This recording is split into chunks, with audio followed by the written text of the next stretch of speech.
Dalam kitab Wiqayatul Insan Minal Jinni Wasyaiton, ya, karangan Syekh Wahid Abu Salam hafizahullah taala, itu bahwasanya menjelaskan di dalam kitabnya bangsa jin mangkalnya itu ada di tengkuk kepala bagian belakang, ya, di sebelah sini. Itu biasanya ada 3 ikatan bangsa jin, ya, makanya sering malas, terus kemudian sering ngantuk. Nah, itu karena ada 3 ikatan bangsa jin yang mengikat di tengkuk, ya, bawah kepala sini. Terus yang kedua itu di telinga, biasanya dikencingi sama bangsa jin, ya, dikencingi sama bangsa jin, makanya kalau mendengar nasihat itu biasanya menghindari. Kemudian yang ketiga itu di lubang hidung, dijelaskan oleh Al-Qadi Iyad rahimahullah tuh, bahwasanya lubang hidung ini terhubung dengan kolbu manusia. Makanya ketika bangsa jin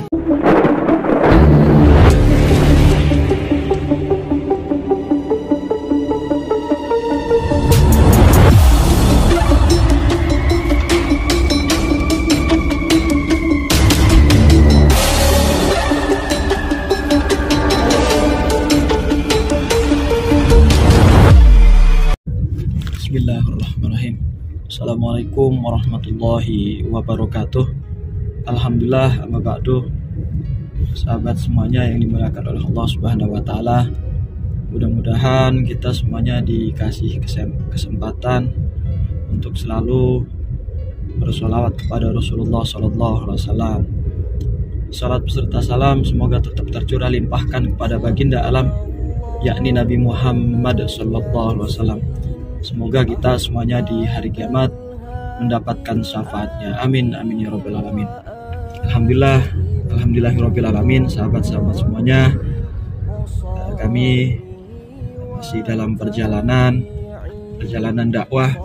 Insyaallah akan selalu menyampaikan kebaikan walaupun diri ini belum benar-benar baik, ya, tapi insyaallah akan tetap selalu menegakkan kebenaran dan kebaikan demi umat manusia.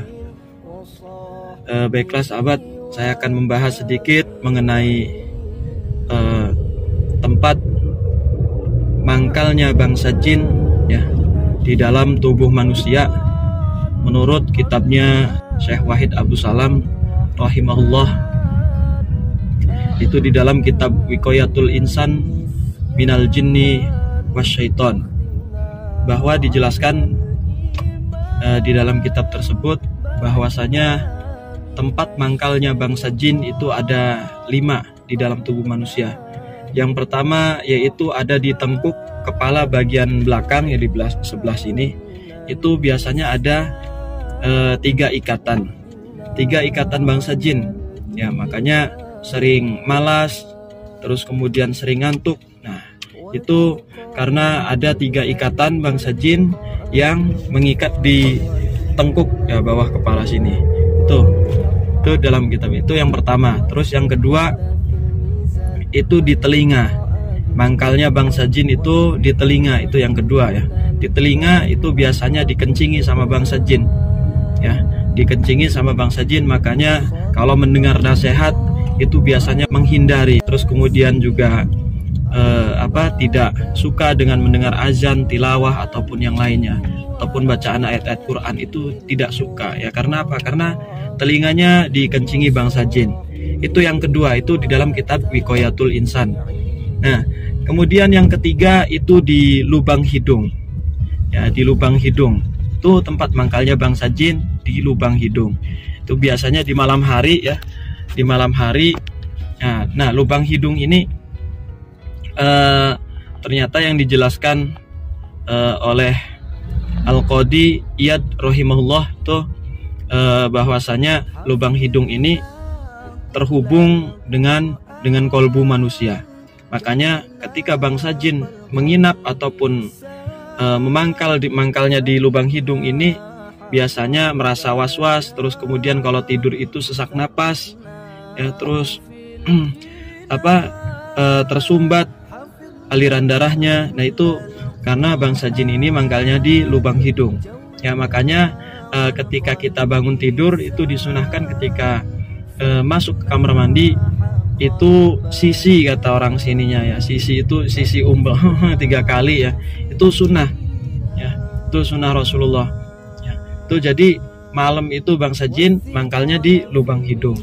Nah terus kemudian yang keempat, mangkalnya bangsa jin itu selain di tengkuk kepala, telinga, di hidung, juga bangsa jin juga mangkalnya di aliran darah ya, mengalir di aliran darah ya, sehingga di aliran darah ini tersumbat, makanya sering kram biasanya efeknya sering kram, sering kesemutan, terus juga sering was-was.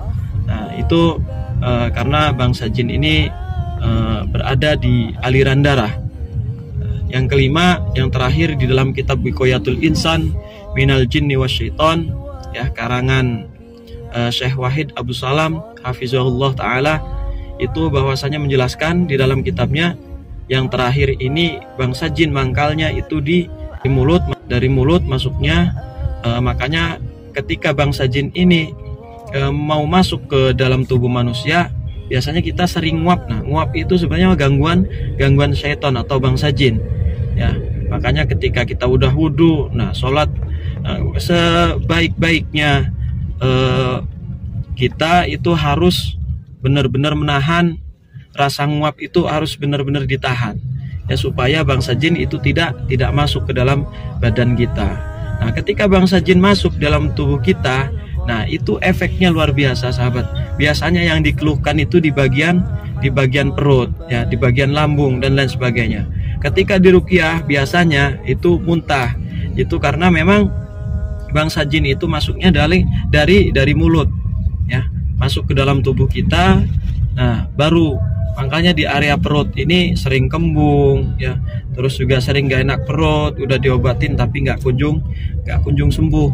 Nah, itu karena bangsa jin mangkalnya dari mulut langsung ke perut ya, masuknya lewat area mulut, makanya sering nguap. Itu ya yang dijelaskan, yang dituliskan oleh Syekh Wahid Abu Salam hafizahullah ta'ala. Mudah-mudahan itu bermanfaat sahabat untuk kita semuanya. Mudah-mudahan kita juga terhindar dari segala macam jenis godaan setan ataupun bangsa jin.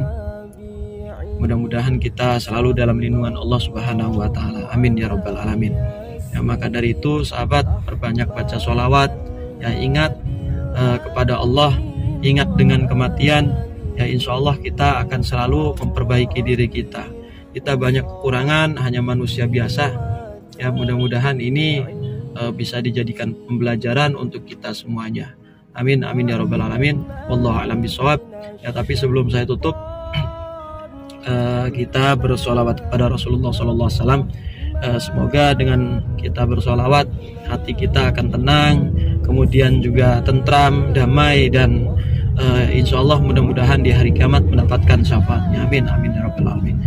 Innallaha wa malaikatahu yusalluna 'alan nabi ya ayyuhalladzina amanu sallu 'alaihi wa sallimu taslima. Allahumma shalli wa sallim wa barik 'alaihi wa ala alihi wa sahbihi. Ya nabi salam alaika, ya rasul salam alaika, ya habib salam alaika, salawatullah alaika, ya nabi salam alaika, ya rasul salam alaika, ya habib salam alaika, salawatullah alaika, ya nabi salam alaika, ya rasul salam alaika ya habib, salam alaika, salawatullah alaika. Allahumma salli wa sallim wa barik alaihi wa ala alihi wa sahbihi. Ya, mungkin itu saja sahabat, mudah-mudahan bermanfaat untuk sahabat-sahabat semuanya, dan mudah-mudahan selalu diberikan kesehatan oleh Allah Subhanahu wa taala. Amin amin amin ya rabbal alamin. Billahi taufiq wal hidayah. Wassalamualaikum warahmatullahi wabarakatuh.